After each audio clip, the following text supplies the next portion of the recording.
नमस्कार दोस्तों, स्वागत है आपका हमारे चैनल पर जहां पर हम बात करते हैं किडनी की बीमारी और उससे जुड़ी सभी समस्याओं के बारे में। और आज हम इस वीडियो में बात करेंगे कि ऐसे कौन कौन से लक्षण होते हैं जिनसे कोई व्यक्ति ये समझ सकता है कि उसकी किडनी खराब होनी शुरू हो गई है। हालांकि ऐसा होता है कि किडनी खराबी के जो लक्षण होते हैं वो इतने आम होते हैं कि कोई व्यक्ति उसे जनरली पहचान नहीं पाता कि वो किडनी खराबी के लक्षण है या नॉर्मल।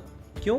क्योंकि किडनी खराबी के लक्षणों की अगर मैं बात करूं तो थकान होना या फिर कमज़ोरी आना या फिर नसों में अकड़न होना, कुछ इस तरीके के सिम्टम्स दिखाई देते हैं जिसको हम आम समझकर अनदेखा कर देते हैं। बल्कि ज़्यादातर केसेस में जो किडनी की बीमारी है वो पकड़ में नहीं आ पाती है और जब तक हम इसे समझ पाते हैं या रिपोर्ट्स के थ्रू जान पाते हैं तब तक ये अपनी एडवांस स्टेज तक पहुंच चुकी होती है।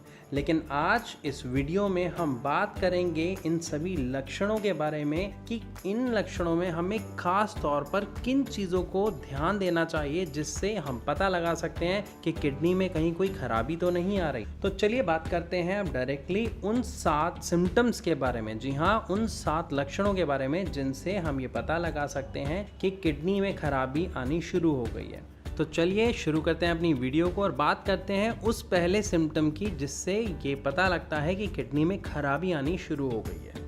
वो है फोर्थी यूरिन, मतलब पेशाब में झाग का आना। किसी भी व्यक्ति के यूरिन में झाग तब बनते हैं जब उसे प्रोटीन लॉस की समस्या हो रही होती है, और ऐसा तब होता है जब हमारी किडनी ठीक तरीके से वर्क नहीं कर पाती है।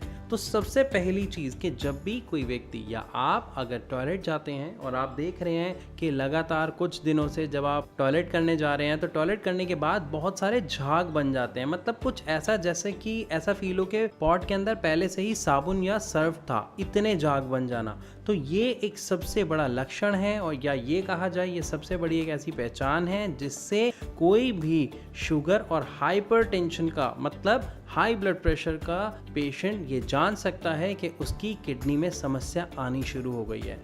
तो यहाँ पर उससे सही निर्णय लेना और सही दवा लेना बहुत ज़रूरी हो जाता है। दवा के बारे में मैं आपको और इसके उपचार के बारे में मैं आपको और काफ़ी जानकारी दूंगा इस वीडियो के एंड में, तो हमारी वीडियो के साथ बने रहिए।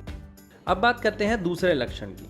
दूसरा इसका लक्षण होता है जब किसी व्यक्ति का अचानक से बहुत ज़्यादा वजन घटना शुरू हो जाता है। क्योंकि जब किसी व्यक्ति को प्रोटीन लॉस की समस्या होती है तो उसका वजन अचानक से गिरना स्वाभाविक है, क्योंकि हम जानते हैं प्रोटीन का काम क्या होता है, हमारी बॉडी में मसल बिल्ड करना। तो जब प्रोटीन ही हमारी बॉडी से बाहर निकल रहा है तो मसल बिल्ड नहीं हो पाएगी और वेट लॉस की समस्या का सामना करना पड़ता है। तो अगर कहा जाए कि अचानक से वजन का घटना एक किडनी प्रॉब्लम का संकेत है तो जी हाँ, ये बिल्कुल सही होगा। बात करते हैं अपने थर्ड पॉइंट के बारे में या तीसरे लक्षण के बारे में। तो तीसरा लक्षण है हाई ब्लड प्रेशर। जब किसी व्यक्ति का ब्लड प्रेशर लगातार काफ़ी समय से बढ़ा रहता है और वो उस पर ध्यान नहीं देता तो उसे किडनी की समस्या का सामना करना पड़ता है। यहाँ पर मैं आपको बता दूं कि 70 से 80% किडनी फेलियर के जो पेशेंट हैं वो सिर्फ और सिर्फ हाई ब्लड प्रेशर के कारण होते हैं। तो यदि आपका या आपके परिवार में किसी का ब्लड प्रेशर बढ़ा रहता है तो ये एक ध्यान देने वाली चीज़ है। इसे जितना जल्दी हो सके कंट्रोल करें, सही मेडिसिन और सही एक्सरसाइज के द्वारा। बात करते हैं अपने चौथे पॉइंट की। तो चौथे पॉइंट में आता है कि स्किन के ऊपर रैशेस हो जाते हैं, लाल लाल रंग के छोटे छोटे निशान या धब्बे पड़ जाते हैं जिसमें खुजली होती है। असल में क्या होता है कि जब हमारी किडनी ठीक तरीके से हमारी बॉडी से वेस्ट नहीं निकाल पाती है, जो कि उसका काम होता है, तो हमारी बॉडी में ब्लड के साथ हमारे टॉक्सिन्स मिक्स होना शुरू हो जाते हैं और ये टॉक्सिन्स हमारी स्किन में इचिंग, मतलब खुजली या अन्य समस्याओं को जन्म देते हैं। बढ़ते हैं अपने 5वें लक्षण की तरफ, जो है मसल क्रैम्प, मतलब नसों में अकड़न होना या कहते हैं ना नस पे नस चढ़ जाना। असल में ये होता क्यों है? देखिए, किडनी का काम होता है हमारी बॉडी में से टॉक्सिन्स को निकालना और हमारे ब्लड को प्यूरिफाई करना। इसके साथ साथ भी उसके कुछ और काम होते हैं, लेकिन जब किसी व्यक्ति की किडनी ठीक से काम नहीं कर पा रही होती है तो ब्लड पूरी तरीके से प्यूरिफाई नहीं हो पाता है। और साथ ही हमारा प्रोटीन लॉस भी हो रहा होता है। और प्रोटीन से क्या बनती है? हमारी मसल। तो जब हमारी बॉडी में प्रोटीन लॉस हो रहा है, प्रोटीन रुक ही नहीं पा रहा है, तो हमारी मसल्स क्या होंगी? कमज़ोर पड़ जाएंगी, और वो कमज़ोर पड़ने के कारण वो अकड़ जाती हैं। इसीलिए मसल क्रैम्प बार बार होना या लगातार होना भी किडनी फेलियर का एक लक्षण होता है। बात करते हैं अपने छठे लक्षण के बारे में।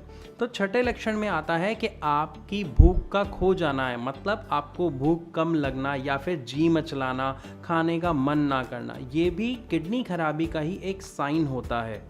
इसके साथ साथ ये भी देखा जाता है कि कुछ लोगों को अपनी सांसों में या अपनी मुंह से खुद को बदबू आनी शुरू हो जाती है। ऐसा इसलिए हो रहा होता है क्योंकि किडनी जब ठीक से काम नहीं कर पा रही, तो बॉडी में क्रिएटिनिन, यूरिया, पोटेशियम जैसे वेस्ट मटेरियल इकट्ठे होने शुरू हो जाते हैं। और जब यूरिया का लेवल बढ़ जाता है तो ज़्यादातर लोगों को अपनी सांस में या अपने मुंह में स्मेल बहुत ज़्यादा महसूस होती है। तो अगर आपको ऐसा कोई सिम्टम दिखाई दे तो इसको हल्के में ना लें, इसको नज़रअंदाज बिल्कुल ना करें। बढ़ते हैं अपने सातवें लक्षण की तरफ, और वो है एनीमिया, मतलब खून की कमी होना। अक्सर ऐसा देखा जाता है कि जिन लोगों को किडनी की समस्या होती है उनको खून की कमी की शिकायत भी होनी शुरू हो जाती है। ऐसा इसलिए होता है क्योंकि हमारी किडनी फिल्टरेशन के साथ साथ, अभी जैसे मैंने बताया, बहुत सारे और काम भी करती है, जिसमें से उसका एक काम होता है एक हार्मोन क्रिएट करना जिसका नाम होता है इरेथ्रोपोइटिन। इस हार्मोन का काम होता है हमारे ब्लड को बनाना, लेकिन जब किडनी अपना काम ठीक से नहीं कर पा रही होती है तो ये हार्मोन नहीं बनता है, जिसकी वजह से ब्लड फॉर्मेशन भी नहीं हो पाती है और व्यक्ति को खून की कमी का सामना करना पड़ता है। तो अगर आपको ऐसी किसी समस्या का सामना करना पड़ रहा है तो उसे कृपया नज़रअंदाज ना करें, डॉक्टर से जल्द संपर्क करें और सही दवा, सही उपचार लें। तो अगर आपको या आपके किसी परिवार के सदस्य को इनमें से कोई लक्षण दिखाई देता है तो उसे हल्के में बिल्कुल ना लें। डॉक्टर से संपर्क करें, KFT रिपोर्ट कराएं, अपना GFR टेस्ट कराएं, ताकि ये पता चल सके कि आपको किडनी की समस्या है या नहीं, और अगर है तो किस लेवल पर है।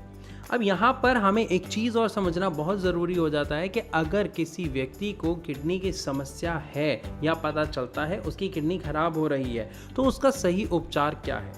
देखिए, अगर हम बात करते हैं यहाँ पे एलोपैथ की, तो एलोपैथ में अभी उतनी तरक्की नहीं हो पाई है, उसका इतना सटीक सॉल्यूशन आपको नहीं मिलता है जिससे हम ये कह सकें कि किडनी ठीक हो जाती है।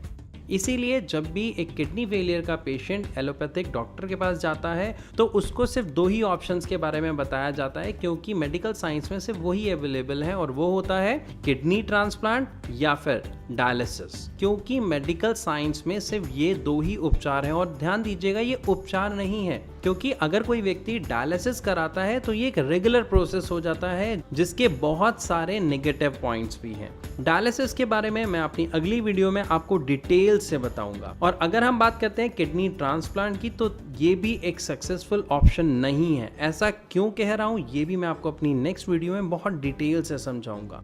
और अब बात करते हैं, अगर ये एक बेस्ट सॉल्यूशन नहीं है तो इसका सही उपचार है क्या। यहाँ पर मैं आपको बताना चाहूँगा, होम्योपैथिक एक बहुत ही अच्छा उपचार है। होम्योपैथी में ऐसे बहुत सारे उपचार हैं जिससे किसी व्यक्ति का क्रिएटिनिन लेवल को कंट्रोल किया जा सकता है, urea level, potassium level, sodium level को कम किया जा सकता है और उसकी स्थिति को बेहतर बनाया जा सकता है।